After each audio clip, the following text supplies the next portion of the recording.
Hello friends, my name is Kamal Kumar Poona.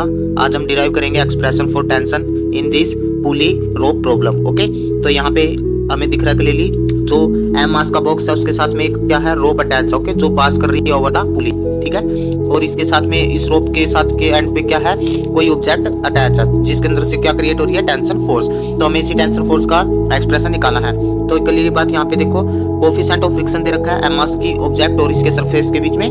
तो हमें T की वैल्यू फाइंड आउट करनी है। तो यहाँ पे कैसे फाइंड आउट करेंगे, हम फाइंड आउट करेंगे इक्विलिब्रियम कंडीशन को लेके। ओके, तो इक्विलिब्रियम कंडीशन से क्या हो जाएगा हमारे पास में, तो जो नेट फोर्स होगी एक्स डायरेक्शन में वो क्या हो जाएगी, जीरो, और same net force in y direction भी हो जाएगी जीरो। तो यहाँ पे हम कंपोनेंट कर लेते हैं।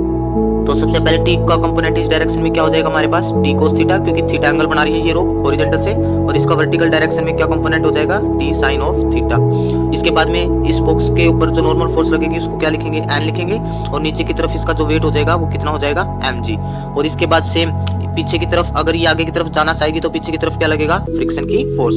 तो नेट फोर्स हम इक्वेट कर देते हैं। तो एक्स डायरेक्शन में देखो सबसे पहले कौन सी फोर्स लग रही है, हॉरिजॉन्टल डायरेक्शन में एक्स डायरेक्शन में टी कोस थीटा किसके इक्वल है हमारे पास, ये इक्वल है फ्रिक्शन के। ओके, और फ्रिक्शन हमें पता है किसके इक्वल होता है, फ्रिक्शन इक्वल होता है म्यू इनटू में एन के। तो यहाँ पे वैल्यू पुट कर देंगे mu into N, N where N is normal reaction. तो यहाँ से हमारे पास एक्स डायरेक्शन में फर्स्ट इक्वेशन बन गई। ठीक वैसे ही सेकंड वाई डायरेक्शन में भी इक्वेशन बनाएंगे। तो वाई डायरेक्शन में कौन कौन सी फोर्स एक्ट कर रही है, टी साइन थीटा प्लस एक normal force is equal to किसके इक्वल है, ये वेट को बैलेंस कर रही है एम जी। तो यहाँ से एन की वैल्यू हमारे पास क्या आ गई, एम जी माइनस का टी साइन थीटा। तो ये वैल्यू जो आई है हमारे पास एन की, ये वैल्यू उठा के हम किस में रख देंगे, फर्स्ट नंबर इक्वेशन में। तो first number equation becomes T cos theta is equal to mu into में m g minus T sine of theta. तो यहाँ पे टी जो टर्म है उसको एक साइड ले आएंगे। तो यहाँ से हमारे पास क्या आ जाएगा, टी टर्म को एक साइड लाने से क्या हो जाएगा, तो T cos of theta minus का mu m T sine theta इधर आके क्या हो जाएगा, प्लस का mu T sine of theta is equal to क्या हो जाएगा, म्यू इनटू में m ji.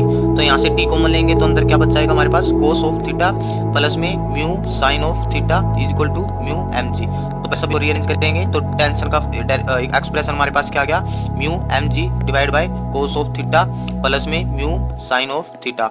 This is the final result of tension.